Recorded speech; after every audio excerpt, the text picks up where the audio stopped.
The GCRX Radio Network presents Your Favorite Guy Podcast, Season 2.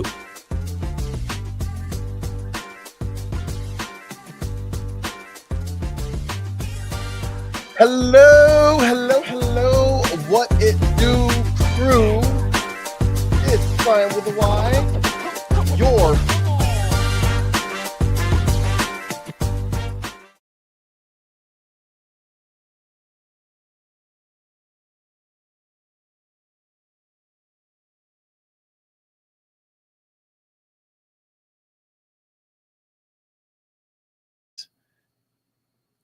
good evening. I kid you not. I'm like, okay, we had some internet issues, and I'm like, man, he's like, just keep talking. All right, Cool. I'll keep talking. But yeah. Yep.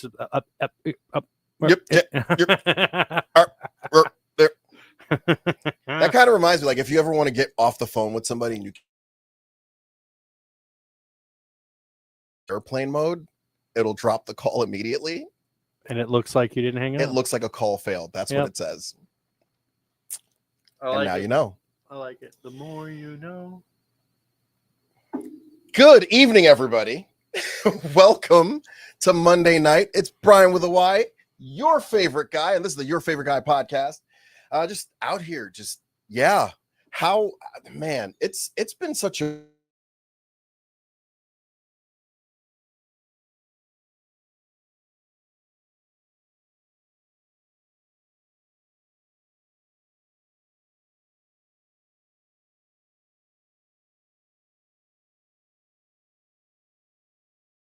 but mostly just work and relax. and working out almost every night. Yo, so you guys don't see it.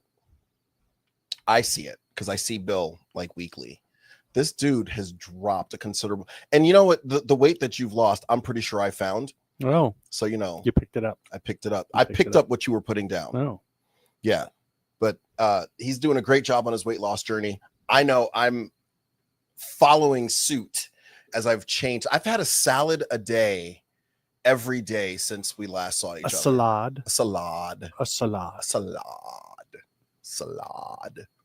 I go to what's it called? Panera. I guess you guys call it St. Louis Bread Co. It's Panera everywhere else in the world. All right.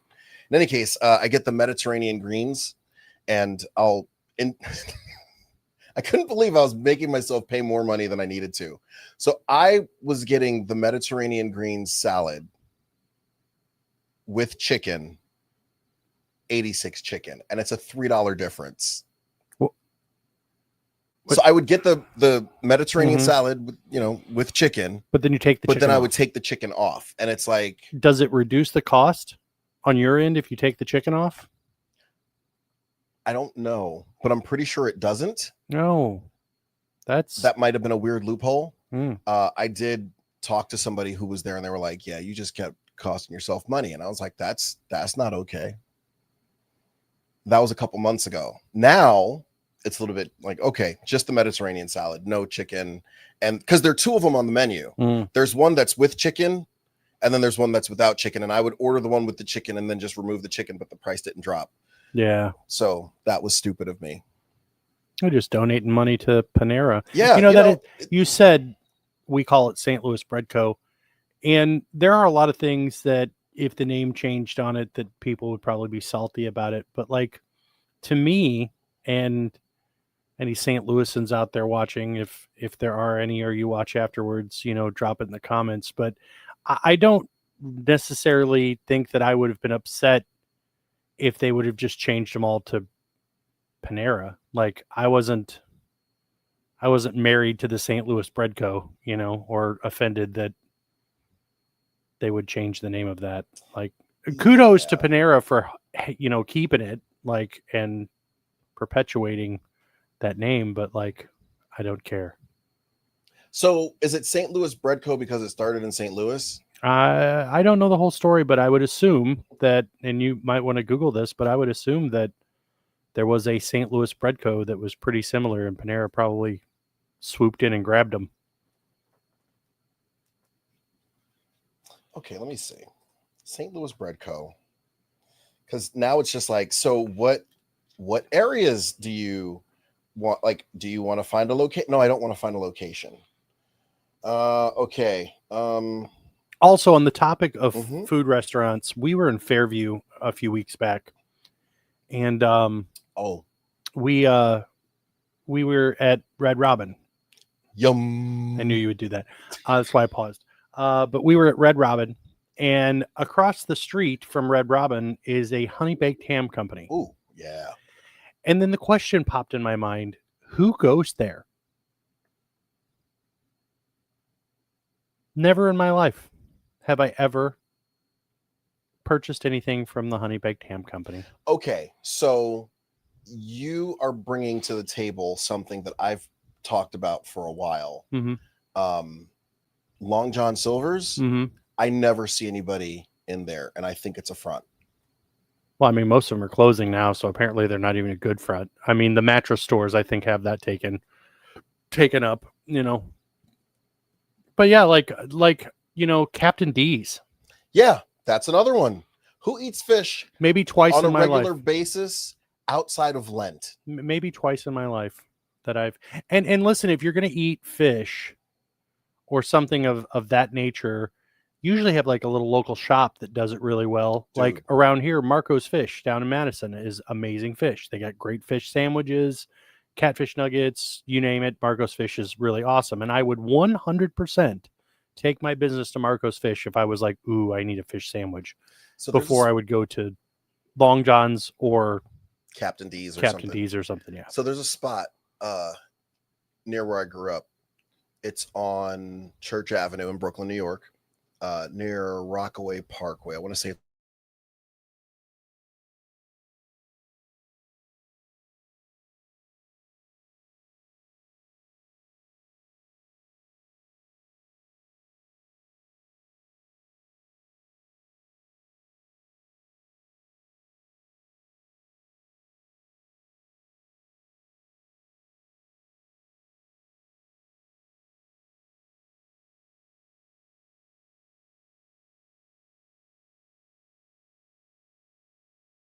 for you.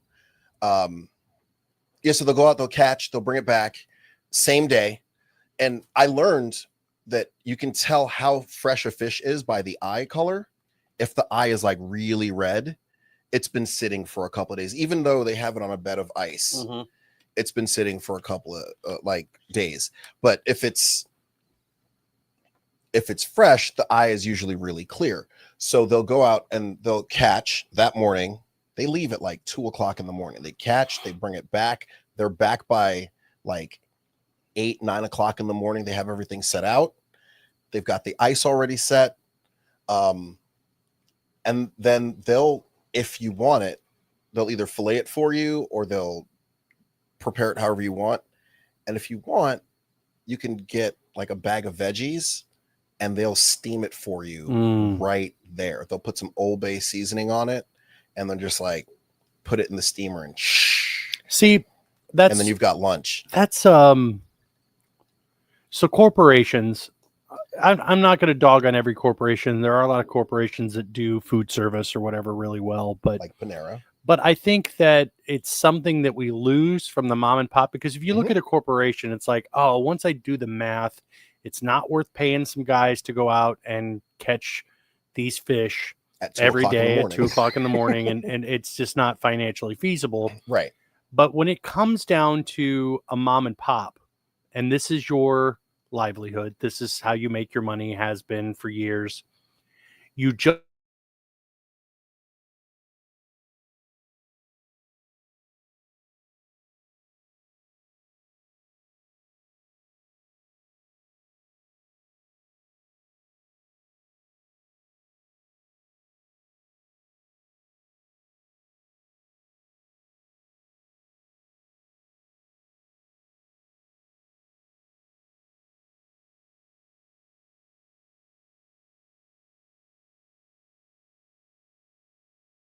maybe they're not going out and doing the fishing, but like they've got a guy, Right. A guy goes out, or guys or a group of boats go out every day and they fish and they bring back, and you've got fresh fish every day. You just don't see that. And of course, for the seafood industry, it's I'm sure difficult to get fresh fish in the middle of the country, but that's why it sounds awful, but that's why I don't really trust seafood out here. mm-hmm. Because like even with Red Lobster does like they do their fishing and stuff Mm-hmm. offshore. We're in the middle of the country. I'm sure they freeze it. I'm sure they do, but it ain't fresh. No. No. And I mean, that's cool. The same thing could be said for a lot of different items that are from different areas too, though. I mean, like, you would not believe, and actually, I'll take that back. You probably would believe, but the amount of meat that is sourced locally, but sent overseas to be sorted, processed, packaged, and then shipped back because it's still cheaper. Google it, guaranteed. It'll blow your mind. The amount of stuff that is done here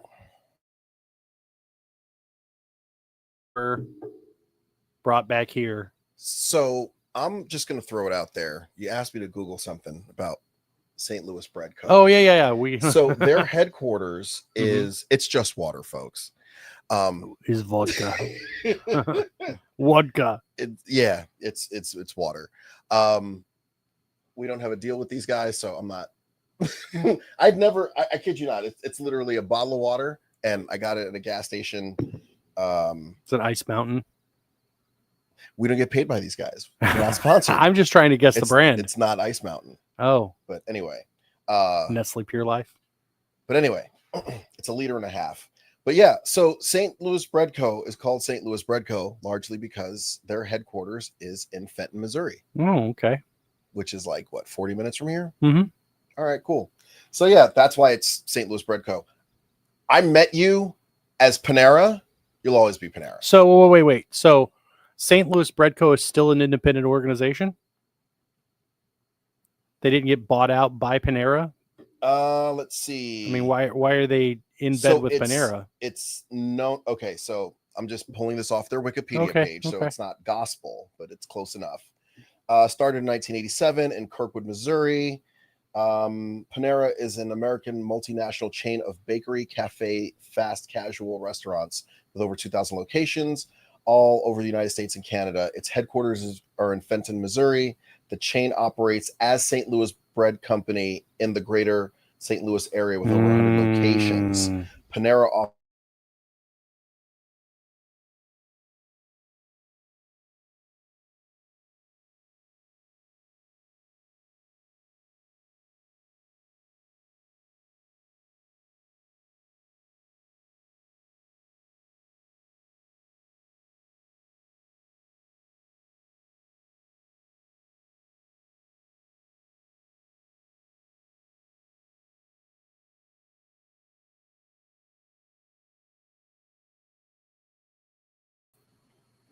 basically, Ken and Linda Rosenthal founded St. Louis Bread Co. in 1987 after Ken visited a sourdough bakery, Cafe La Boulangere in San Francisco.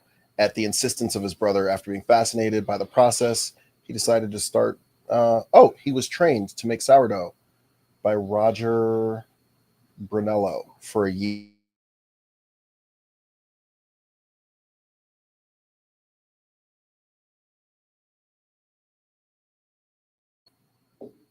But did I just get lost in this? Did Panera or the mother corporation buy Breadco at some point in time, stay headquartered here, and decide to keep the name in this area? Okay, so the Rosenthals, Ken and Linda, who founded St. Louis Bread Co., they invested $150,000 and then received another $150,000 from an SBA, Small Business Administration. Au Bon Pain, public company, purchased St. Louis Bread Co. in 93. So between damn. Whoo, wow, you balled out. So in 1987 they start. Yep. In 1993 they get bought out by Au Bon Pain for $23 million. Ooh.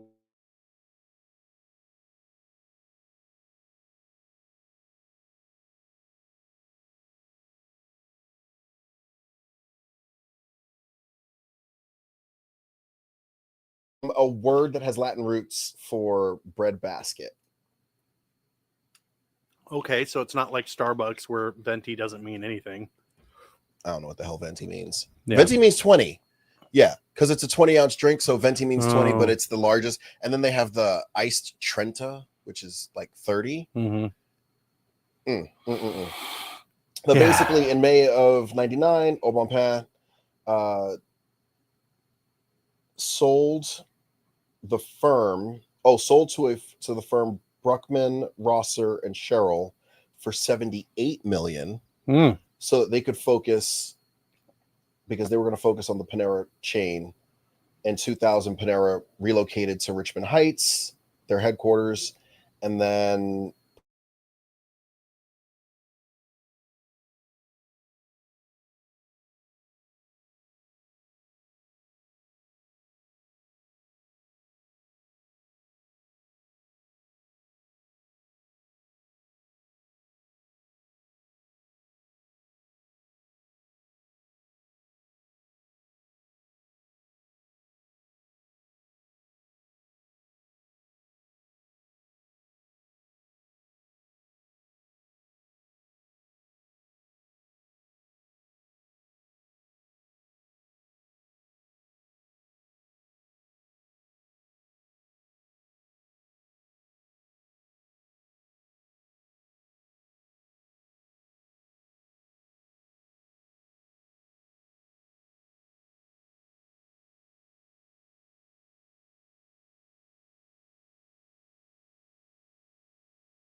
Okay, I just reset. Oh man, Let's see what happens here. that's Okay, hilarious. there's the black. Here we go. Hold on. Let's see what happens when it comes back. There we go. Okay, we Yep. got. Let's see what happens here. Okay, so we're back. So we're And back we're back. again. Okay, so technical difficulties has gotten you guys to miss like a good. We were talking about the forever chemicals. We were talking about We were greenhouse, talking about a lot of stuff, 'cause I'm ozone, all guessing that stuff. They missed the rats, Probably, the meat, but the ozone, forever chemicals, and yeah, the forever chemicals are my primary concern because they're there. Like greenhouse gases, damage the ozone layer, all that stuff. It's important, but it's reversible. Like you can just stop or reduce your amount of gases. But right.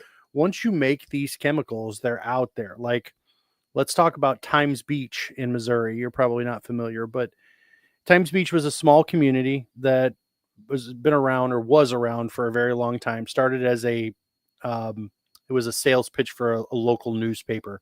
Okay. Buy this, a subscription to our newspaper and get this lot at Times Beach for some ridiculously cheap amount of money. People moved out there. They did the thing. They did all that, and everything was fine. They weren't in an affluent community. It wasn't anything crazy. In fact, up into the 70s, they still had dirt roads.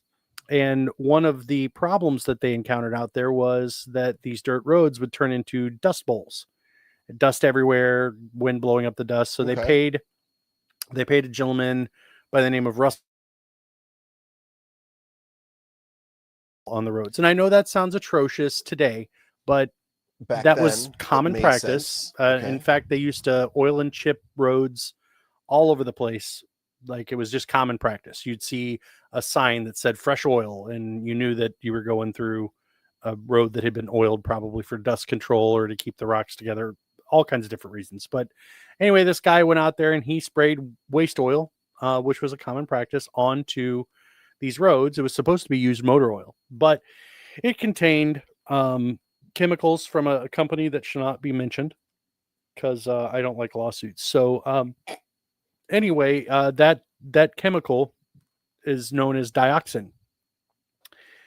And dioxin. And people started getting weird cancers and incredibly weird health effects and all kinds of stuff. Well, it turns out he sprayed all the roads in town for quite a long time with said waste oil dioxin. And the federal government had to declare it a Superfund site, close it down. They had to scrape a certain amount of soil off and incinerate it. And now it's a state park area. But the problem is that even though it has been cleaned up to a certain degree, that dioxin travels in the groundwater, travels into rivers and lakes and different things around it, and cannot ever be completely cleaned up. No. The same thing goes with any of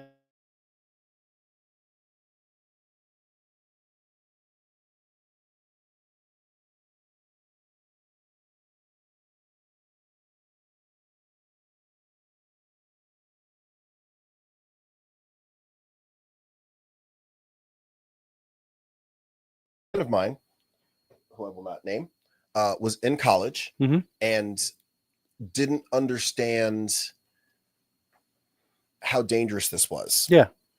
Because, your college, okay, great. You don't care about pans. Right. You've got, like, you get the pans, Right. fine, whatever. So you've got, it was 4 of them in this, like, dorm suite deal.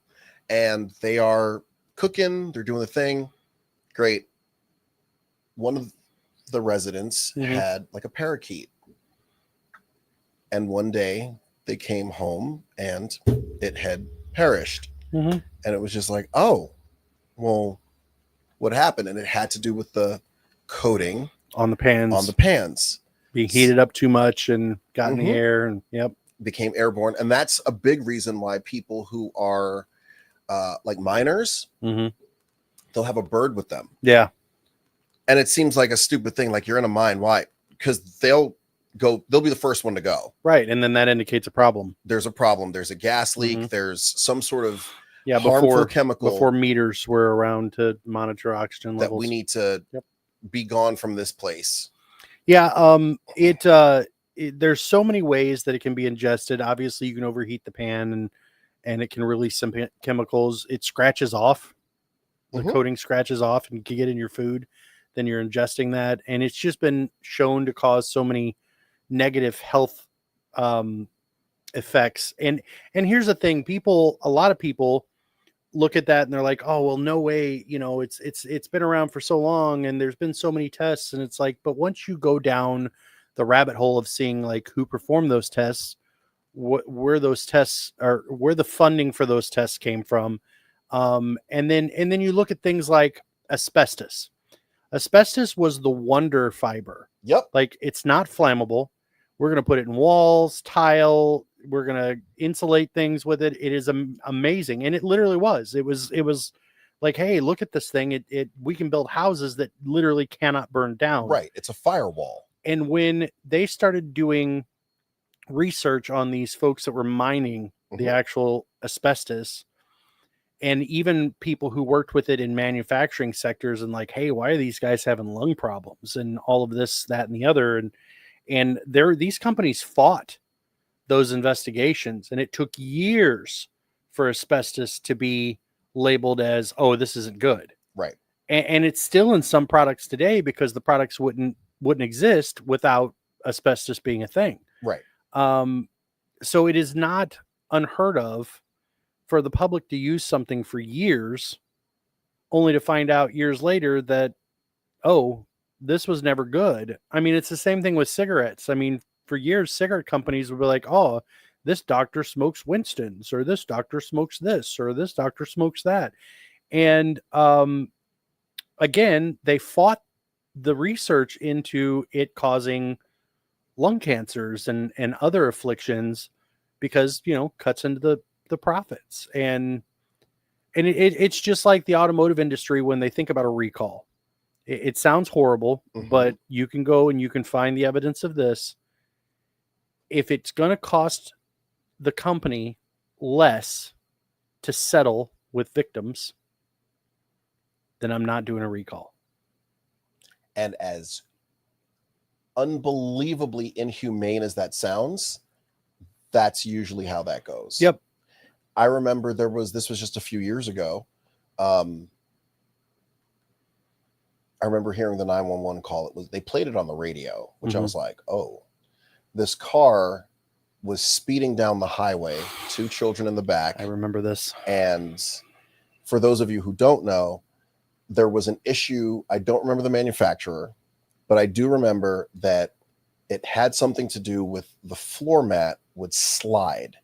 And in this case, the floor mat slid and like got wedged either under the brake or on the accelerator, or a combination of both. So the person driving the car couldn't stop. They couldn't slow down. Yeah. And one person in the car felt the need to like call 911 just to like let them know, this is what's happening. Right. So they called 911 and it's like, oh, like this is what's going on. And not that 911 could do anything about it, but I mean, the only thing that you could really, what I don't understand? slide it in neutral. Yep. That's and I don't know what 911's procedure is, but like, here's the thing. If you shut the engine off, there's a risk that they may go too far and then lock the wheel. And then you lose power steering. Like, even if you don't do too far, you lose power steering and all those other associated functions with the engine running. But if you put it in neutral, there's a chance that it's probably going to destroy your engine because it's rev limiting, but that's much better than death. That's much better than death. You're going to lose the car either way. The question is, do you lose your life in the process? Right. And if you throw it in neutral with it revving like that, you still have power steering, you still have power brake, you're going to lose that acceleration immediately. Even if they told them to drop it down into first or something, automatic transmissions have, second drive or low or whatever they're calling it. Right. Yeah. Destroy the transmission. Who cares? We're talking about saving lives here. And if I remember correctly, They were like almost at 120 miles an hour. Yes, when they hit the wall. Yeah. Done. All 4 people. And it's next to impossible to hit at 140 miles an hour, or 120 miles an hour and not die. But yeah, the vehicles just can't compensate for that. No, there's not enough structural integrity to absorb that much energy. And even if like the amount of your body just against the seatbelt, which will engage, but just that, it would cause such a whiplash and probably break your neck, I'm sure. At 120, yeah, probably. Yeah, and the airbag can't do anything at that speed. No. But also things that, you know, are absolutely terrible. I don't know if you remember how much of Rent you remember. They did an AZT break. Okay. In Rent, the musical. So AZT was what they used initially to treat HIV. But it was so unbelievably toxic, it killed like everything else too. Oh. Yeah. So they stopped using it because they were like, hey, you know, the people that we're treating, they're dying a whole lot faster on this medication. Doing the opposite. The people who are not.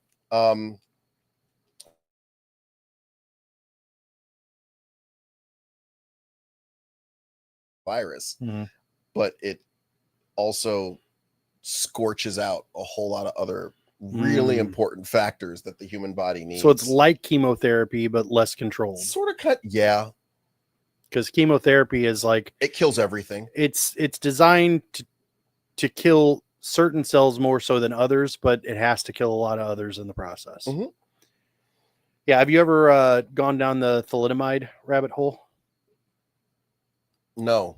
What's thalidomide? It was if I remember correctly, I think it was a pain medication that was like another wonder drug, but it was marked as safe. And so anytime a pregnant person would take it, it would end up causing incredibly horrific birth defects. Incredible defects. And it was prescribed for morning sickness? Yes. Yeah, like I'm not going to get into gross detail, but these poor children of thalidomide were it's not just a small defect. They're serious defects. These are So I'm super proud of myself because I only missed one letter in thalidomide. It was an A instead of an I put an A instead of an O. Okay. But yeah, yeah, it's terrible. It's and that went on for a while. I mean, we as the human race think we got stuff figured out. And I think a lot of it comes down to who's being paid to say this is okay. Because we've done it with a lot of things. I mean, you know, I just watched a YouTube video about Rolex watches the other day. Guy had a really old specimen that he was replacing the crystal on. And he brought his Geiger counter out and he ran over the top of it. And he's like, the reason why it's going nuts is because the dial is painted with radium, which is highly radioactive, but also highly glow in the dark. And there's a whole YouTube thing that you can go down rabbit hole wise about. I think it's called the Radium Girls.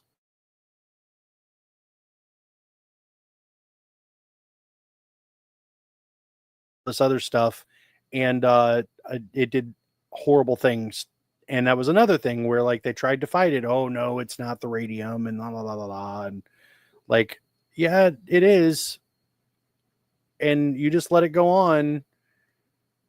You know, like it's insane. So it would not surprise me at all. For some random thing that we use that's a staple of American households, for somebody to still come out and be like, oh yeah, by the way, for the last 60 years, this has been causing insert whatever affliction or disease here. It would not, because it's still happening. You know, like, why are pots and pans still being coated with that certain super popular name nonstick coating if we know that abrasive utensils scrape it off and it's a forever chemical? And I used to, up until I moved out here, it was metal spatula, use a fork, all that stuff. Yep. And it's like, it just, and it's like, no, don't do that. Yep. Just use a rubber spatula. Yeah, well, mom and dad didn't have a rubber spatula, so I'm just using the metal one. No, and I'm sure there's probably a set of instructions on the back of the box that the cookware comes in, or in the insert or whatever, that says, hey, don't exceed a certain temperature in this pan or whatever. But here's the thing, nobody reads that, but it's enough to cover the butt of the company that makes it, but it's not part of the culture. Nobody reads the instruction manuals on pans. Like, it's just a pan. Like, I'm just going to take it out and use it. You know, it's just like if you go down the seed oil rabbit hole. Like, a lot of these oils that we use now in cooking, during, I believe it was World War II, when rationing was going haywire because supplies were just super limited, they were using these seed oils as lubrication for machines. And then once that was all said and done, they're like, but we have the supply chain for all of these seed oils. What else can we use them for? Right. Oh, technically, they're okay to consume. So now it went from a machine lubricant to a cooking oil. I mean, not for nothing. And then if you research even further, there was an entire smear campaign going on back then from the companies that produced these seed oils against lard and tallow and other proven more healthy oils in order to make their seed oil look more attractive. And then on top of that too, the entirety of the food pyramid that was shoved down our throats as children, which was wrong, is absolutely wrong. Absolutely wrong. Like, it was everywhere. It was literally everywhere. The food pyramid, what you should eat, how much of this you should eat a day. You should have so many carbs, and carbs were like the base of the food pyramid. Yeah. Like, and we're just now finding out, after that's the method of consumption that we've had for, the past 20, 30 years, that it's completely wrong. And then we're finding out that these seed oils, the body just doesn't have a method of processing them, and they leave behind things that you can't get rid of. I heard a doctor explain it in the best way that I've ever heard. He's like, if you expose metal to water, it oxidizes and rusts. Yes. It's like the seed oils do kind of the same thing to your cells, and it takes a long time for your body to rid yourself of that. But if you're putting it in you every day, then your cells cannot be as effective because they're not capable of processing the oxidizing effects of those oils. But they're cheaper. It sucks on so many levels. So many restaurants used to fry in beef tallow. I remember I was at one restaurant just after high school, and we would have these blocks of just lard. Come in a box with a blue bag on the inside? Yep. And so it wasn't just the restaurant I worked at. No. They're produced by the Archer Daniel Midland Corporation. ADM. I'll take your word for it. Yep. That came out so fluidly. I'm like, I believe you. But yeah, it was interesting because oh man, I almost burned that restaurant down too. Story for another time. Moving on. Story time. Oh God. So new achievement. You have survived the burning of a building that you caused. Now, to set this up, Cross Bay Boulevard, there's a fire station right across.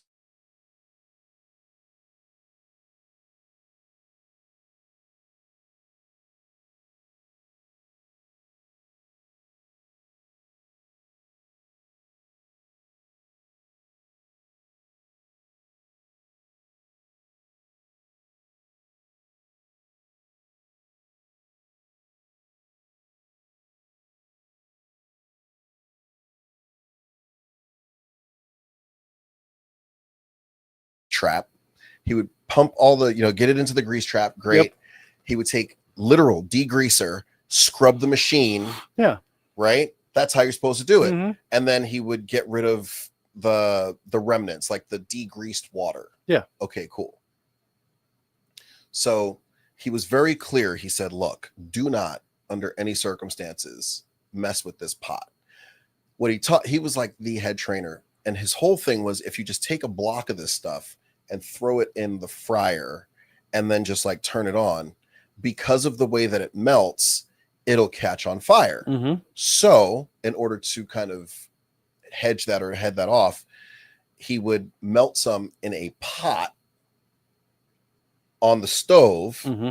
And once it was melted down to a certain amount, he would take another block, throw it in the machine, and then take the melted stuff and pour it so that it would cover all the heating elements so that it wouldn't combust. Right. Well, this one day in particular, it's a Friday. I'm supposed to leave at 5. It's 5. Hey, Brian, fill up the water on the stove so they can make mashed potatoes later, and then we'll go. Okay, cool. No problem. And as I'm getting this 3-gallon pitcher of water together, I'm like, that looks weird. And for whatever reason, I pour the water right onto it, but it's the shortening. Just and when I tell you it hit and went up, man, there's like an 8-foot flame in front of me, and I'm going, oh, I am so fired. Because that's the only thing I can think of. I'm like, oh man. So I go outside and I call the head trainer. I'm like, hey, there's a fire. I walk past 2 fire extinguishers to go tell him that the inside is on fire. The guys who were cooking, they were like, oh, and they took off and ran right past me as I'm standing there looking at this 8-foot flame like, oh, this is terrible. Okay. And you know what? Like in restaurant situations, like I tell people, like, listen, if you pull around here, we call it the Ansel system, but if you pull the Ansel thing, the restaurant's shut down for like 3 days. Yep. Because there's a whole cleanup. Every speck of the powder. It has to be recharged. It has to be re-inspected. Like there's a whole process. 99.9% of the time, if you take a baking tray, one of those long rectangular ones, if the fryer's on fire, if you toss it over it, it puts it out. Yeah. Same thing with a pot on the stove. If it's not spewing and it's just on fire and you just take that baking tray and boop right over the top of it, it's done. So here's how this ends. Mm-hmm. One of the guys, I'm guessing he was the younger of the 2, hopped the counter because he's like, what's going on? The other guy runs through the side. And by the time, at this point, I've got a fire extinguisher in my hand, have no training on how to use it. I just pull the ring and I haven't even pulled the ring yet. And I'm looking at it and the fire just, and then it snuffs itself out. And I was like, all right, so that's out. But the gas on the stove is probably still going. So let me just turn that off. And then the next hour I spent cleaning the entire thing. Yeah. Fortunately, the Ansel did not go off. Yeah. Usually if a fire is under the hood, you're okay. Because it's all stainless steel all the way up. You know, you might hose up the belt on the exhaust motor up top, but that's a small price to pay versus discharging an Ansel system. Like, yeah. And I'll never forget when Juan, because he drains the open fryer up front, where they did the fries and stuff. He drained it and didn't turn it off first, so it caught. And it's like, oh, so this idiot grabs the water hose and he's like, and everyone's moving in slow motion except Ray, who walks over and just goes, stop. Like he was the only one moving in real time. Stop. And he grabs a handful of like powder, like flour, and just goes and puts it out. Puts it out. Yep. We're like, Juan, what the hell? He's like, there was a fire. You put water on fire. I was like, you would have set the whole place ablaze. Yeah, like, you can't. No, it just makes it spread. All right, so let's talk about this super quick because we're at an hour. Yep. And there's no show next week because it's Indigenous Peoples Day, Columbus Day, whatever the hell day it is. It's a holiday, and I'm not coming in. And Bill's not coming in. We're not coming in. Nope. So I want to talk briefly. If you have survived this long, thank you for waiting. I'm opening this door. Okay, cool. So we're going to talk a little bit about debt. I don't have slides for you today. We're just going to talk about it. We're going to talk specifically less about how to get out of debt, more about what debt is and how it happens and all that other stuff. I've got some statistics. So I was looking at an Investopedia, And there were a couple other websites that I'll put those in the notes for the show as well. But according to Investopedia, back in 2000, and I just went over the course of the last 25 years, we had a national debt of $5.6 trillion and a surplus, I don't know how this works out, of 126 billion. And the US debt was 34% of the GDP. I was like, oh, okay. We were coming out of that whole tech boom. Like the economy was great. Like a blind monkey with one arm could throw and hit a mutual fund that would do really well. Like it was phenomenal. As of now, the United States has $37 trillion in debt. And that's what we owe other people. All right. It's a little wild. Looking at the statistics of it all, the 1990s did pretty okay with the economy. Like we saw this really big uptick and boom in just modernization. It was like everyone had access to the internet. If you had what's it called, a CD-ROM drive on your computer and a modem, dial up, which by the way, AOL just canceled. Like they just did away with the rest of their dial up. And there were 30,000 people who were like, what do you mean I gotta go wireless? Like, why in 2025, the year of our Lord 2025, do you still have dial up on your computer? And I can only imagine, because rural areas still don't have access to broadband. That was not the answer I was going with.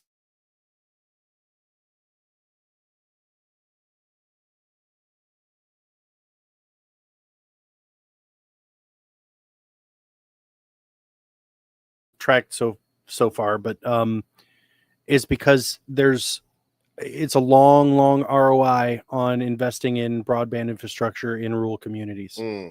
So when you got a town of 1,000 people, yeah, you're going to get 1,000 customers because they want broadband. But the problem is a lot of these little homebrew, what they call them, WISPs, they're little homebrew internet service providers will try to get in there, and it's a mixed bag. And then of course you've got satellite internet and all that other stuff too. But there are a lot of people that were literally still just using dial-up because they checked their email and looked at Facebook, and that's all they needed it. And they were on the AOL plan, Yeah. What was it? 1,000 free hours?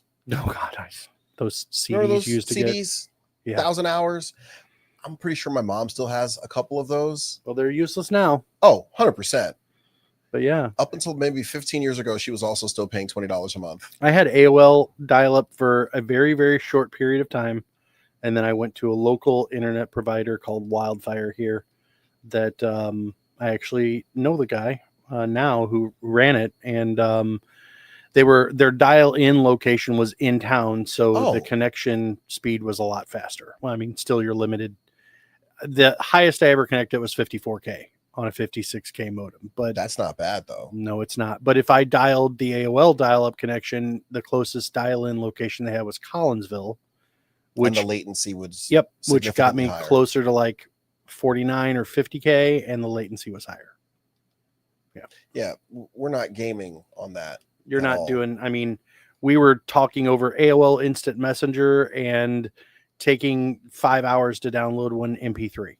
That's what we were doing. You at least knew what an MP3 was in the 90s. Mm-hmm. Yeah, I was on that one early because, MP3s. But yeah, you weren't watching video. You were chatting. You were email, and even then, email was just kind of like meh, But mostly AOL Instant Messenger, Yahoo Instant Messenger, downloading MP3s from Napster. That was about it. You know what? I'm going to call an audible. Okay. We're good tonight. Are we? Okay. Yeah, I'm going to call an audible. With the amount of... I mean, there's not anybody watching right now anyway. So. Yeah, I'm just going to call an audible. With the amount of how much has happened with the dropping of the signal. We have got to figure out whatever's going on with the ISP that serves this building. So sounds good. Yep. Hey, listen, we're going to get back to you in 2 weeks. All right. In 2 weeks, here's what we're going to have. Everything I was going to do tonight, we're going to do. It's going to be 15 minutes of just boom. We're going to get into it. And then the week afterwards, we're going to talk about how to get out of it. Because that's that's the 20th to 27th. Yeah, that's the end of the month. Mm-hmm. And after the 27th, there's Halloween and all that good stuff. Yep. Great. So we're going to call it. Sounds good. And we'll see you in 2 weeks. Hey, listen, this whole thing called debt keeps a lot of people up at night. All right. We're going to really dive into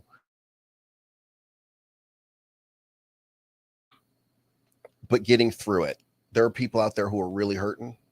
As it stands right now, we've got hundreds of billions, trillions of dollars in debt that we, as I can't even call it a North American community because North America is Canada as well. But as a U.S. community, we're electing the officials who are kind of causing, like they're calling the budget, right? Like it is what it is, right? But we need to figure out how to get out of it, not only on a national level, but also on a local level. And that's really what it is that I'm committed to getting for you guys, the information on how to get it out of your homes, because I know for a fact, once you have no debt at all, the sleep gets a little bit better.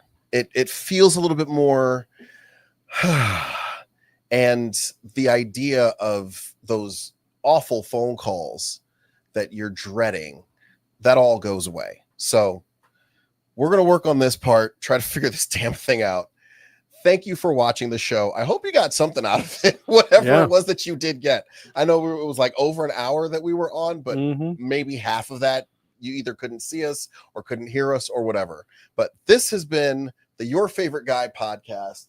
I am Brian with the Y, your favorite guy, and I am looking forward to seeing you guys in 2 weeks. You are awesome, amazing, and fantastic, and don't let anybody make you feel different. Good night. The Your Favorite Guy podcast is a proud member of the GCRX Radio Network. To feature your organization or business on the show, contact us on Facebook